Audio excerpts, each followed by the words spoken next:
Hi children, I am so happy to see you once again. Today we are going to discuss another topic from the chapter, the fundamental unit of life. Before that, I want to say one thing. If we examine cell under microscope, we would come across three features in almost every cell. They are cell membrane, cytoplasm, and nucleus. All the activities inside the cell and the interaction of the cell with its environment is possible only due to these features. Today, let's discuss about cell membrane. Cell membrane is also known as plasma membrane. It is the outer covering of the cell which protects the content of the cell, just like the rooms of a wall that protect us from heat, cold, and even wild animals. In exactly the same way, the cell membrane protects the cell from its external environment. Do you think that is the only function? No. Cell membrane gives cell a unique shape and structure. Cell membrane allows the exchange of specific materials between the cell and the environment. That means it allows specific materials and block the rest. This property of permitting specific materials is called selective permeability. So, cell membrane is a selectively permeable membrane. What is selectively permeable membrane? Also, cell membrane has small pores and allows small substances and solvents like water to pass through it, but not bigger substances. That means cell membrane is permeable to some substances and hence it is called semi-permeable membrane. In short, cell membrane is a selectively permeable membrane as well as semi-permeable membrane. Now let's see how these substances move across the cell membrane. Gases like oxygen or carbon dioxide move across the cell by the process called diffusion. You know diffusion, right? Diffusion is the movement of molecules from the region of higher concentration to the region of lower concentration. Now tell me, what is concentration? Concentration is the measure of substances in a solution. That is, concentration is the amount of substances dissolved in a solution. You know that carbon dioxide is a waste formed in the cell. Its accumulation in the cell is harmful to the cell, so it is to be removed. When the amount of carbon dioxide increased in the cell, its concentration becomes high inside the cell than outside. Then it moves out of the cell by diffusion. That is, from the region of higher concentration inside the cell to the region of lower concentration outside the cell. Similarly, oxygen also enters into the cell by this process when the amount of oxygen decreases in the cell. So, we can say that diffusion plays an important role in the exchange of gases in cell as well as cell and its outer environment.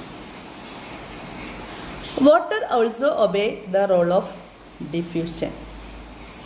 That is, movement of water molecule through a semi-permeable membrane is called osmosis.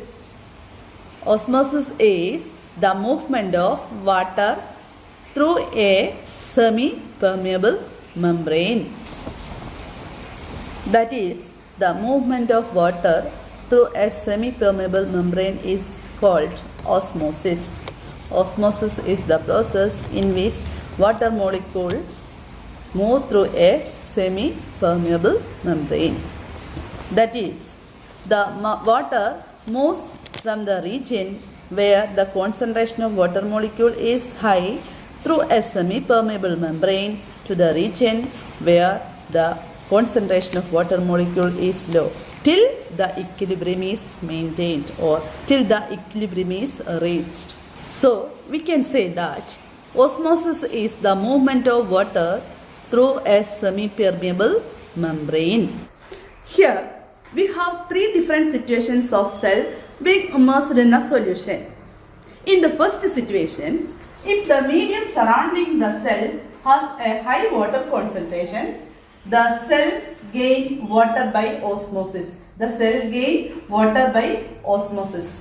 Such a solution is called hypotonic solution. Hypotonic solution.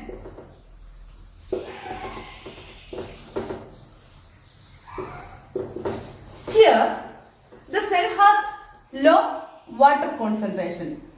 So, cell gain water by osmosis. That is, water move across the cell membrane from the solution. Water move across the cell membrane and the net movement of water into the cell is high. Such a solution is known as hypotonic solution. As a result, the cell swells up.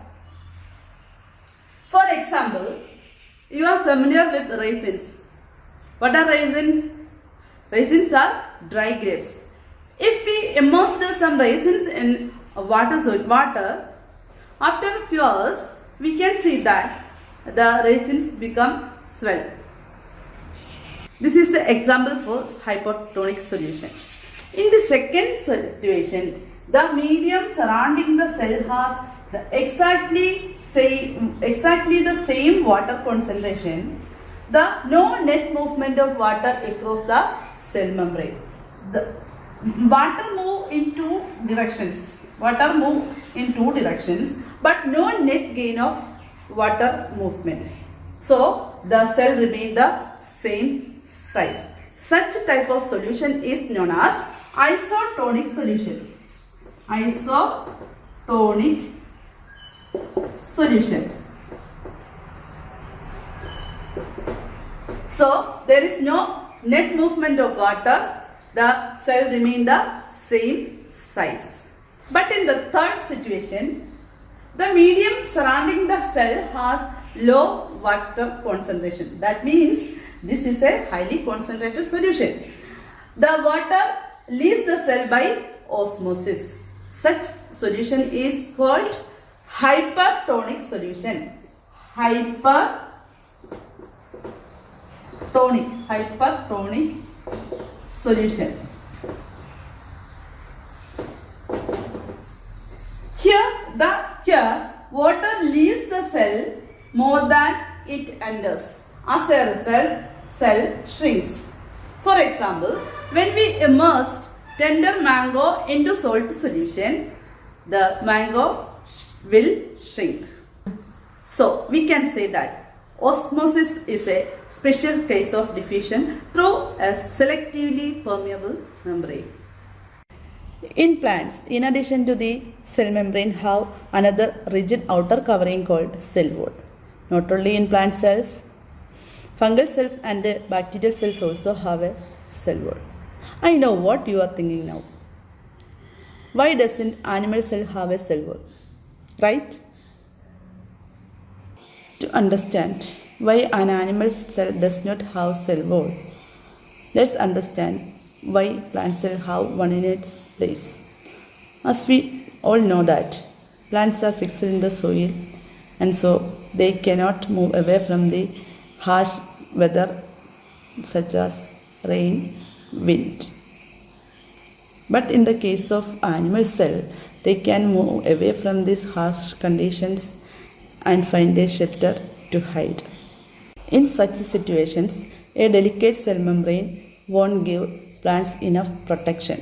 That is why plant cells have a cell wall. This rigid outer layer protects the plant cell from outer environment. Since animals can easily move to a safe place, animal cells do not require an extra covering of cell wall outside the cell membrane. Cell membrane is good enough to protect animal cells from any of unfavorable conditions. You know that cells are living, but is the cell wall of a cell living? What do you think? Actually, cell is living, but cell wall is not living. This is because the cell wall is formed by the deposition of some molecules. In the case of plants, the cell wall is made up of cellulose, which is a hardest substance that gives strength to the plants. In the case of bacterial cell, the cell wall is made up of peptidoglycan. In the case of fungal cell, the cell wall is made up of chitin. Let's conclude today's topic with an interesting feature of cell wall, that is, it is freely permeable.